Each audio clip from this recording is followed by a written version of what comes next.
Temporary foreign workers in Canada in the food services industry continues. The federal government slapped a moratorium on restaurants using the program because of apparent abuses. The association representing Canada's restaurants say that moratorium could lead to dire consequences for the industry. I talked to Joyce Reynolds, Executive VP of Government Affairs at Restaurants Canada, and started by asking her why suspending the program will hurt her industry. We anticipated that there were going to be some changes to the program. We certainly didn't anticipate that our industry would be centered out and that there'd be this very broad sweep approach. What is the immediate implication for your members? Well, those that are in areas where the labor shortages are severe, we're going to see some real ramifications. We're going to see, customers are going to start to see, they're going to have to line up outside the door, they're going to start seeing closed signs on doors. That's what happened back in the mid-2000s.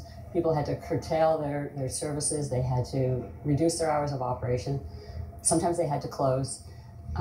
It was chaotic. Is it your expectation that workers currently employed under this program will have to be fired, or it's just that there can't be new workers added? There won't be new workers added. So status quo will continue? Right. Although there are people that have applied for and received labor market opinions, and they're in the process of negotiating with temporary foreign workers, and those contracts have been suspended. So let's talk about that. There is a process here to use this program, and as you say, you have to apply. There has to be somebody who reviews it and says, yes, there are labor market reasons why you need to use it. Absolutely. Is there something flawed about that process? Is there something that allowed people to abuse it somehow? Well, I would say that the labor market information that's being used is imperfect. But I would also say that the government has already put provisions in place to make it more onerous, to make it more expensive.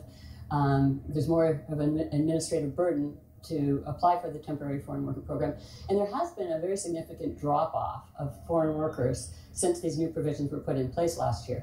And we're seeing the result of that, and that's that there's positions that are going unfilled in some markets. And when I talk about the markets, I'm talking primarily Western Canada. 84% of our TFWs are in Western Canada, Northern and Alberta, Northern Saskatchewan.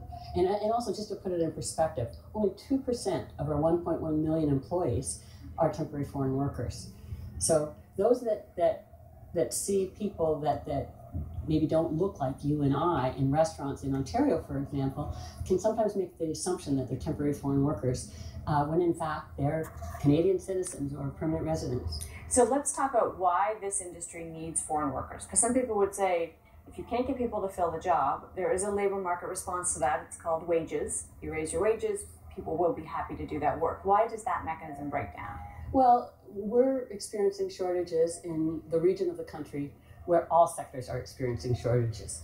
So it's not uncommon to have someone from the oil patch come in, recruit one of our employees right off the floor and offer them a $30 an hour job.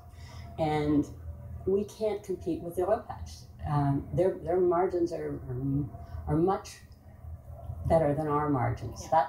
That's part of the challenge. But when you hear about, and it's all still obviously in the realm of allegations, but we hear about abuses at a restaurant in Victoria, BC, that is not the oil sands. It's in fact not a tight labor market particularly. So does that suggest there are abuses that do go on?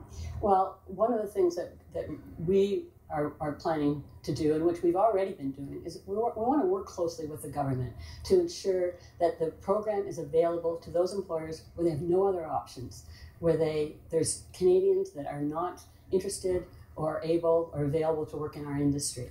And that means we need better labor market opinions, or labor market data. Yeah. We need to make it easier for the administrators of the program to determine if there is a labor shortage. And we're committed to doing that, because in those areas where there are no other choices, it's critical that this program remains in place for our sector. Can you just give me a sense of how the connection happens? Are these people who want to come to Canada and they see this as a visa route to get here and it gets them here faster? Or is it your members actually seeking out labor in other markets and attracting them to our market? I would say it's both.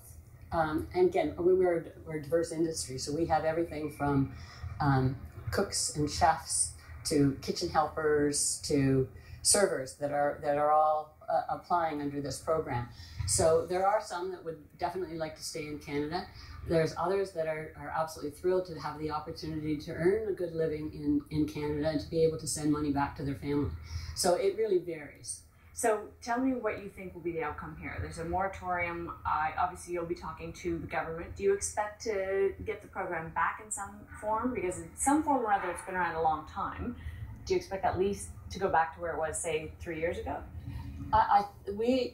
It's important that we improve the credibility and the integrity of this program. So the program has to work in those markets where it's absolutely needed. So I think what we're going to do is we're going to work very closely with the government to make sure that it's very clear where those markets are, where these temporary foreign workers are essential. And do you worry at all about possible abuses? We have these sort of examples. Are those just, the odd example, or is there the possibility that there's sort of widespread abuse going on? We are fully supportive of investigating any alleged abuses and dealing with them. The credibility of this program means that these have to be dealt with. They have to be dealt with swiftly, and we're very supportive of that. They are allegations at this point in time. It's unfortunate that the vast majority of employers who use the program responsibly and are compliant in terms of the requirements are being tainted by this, as is our whole sector. And so that's why we want to work closely with the government to get this resolved very, very quickly. All right, we gotta leave it there. We appreciate your time. Thank you. Time now for a look at some of the other business stories making news today.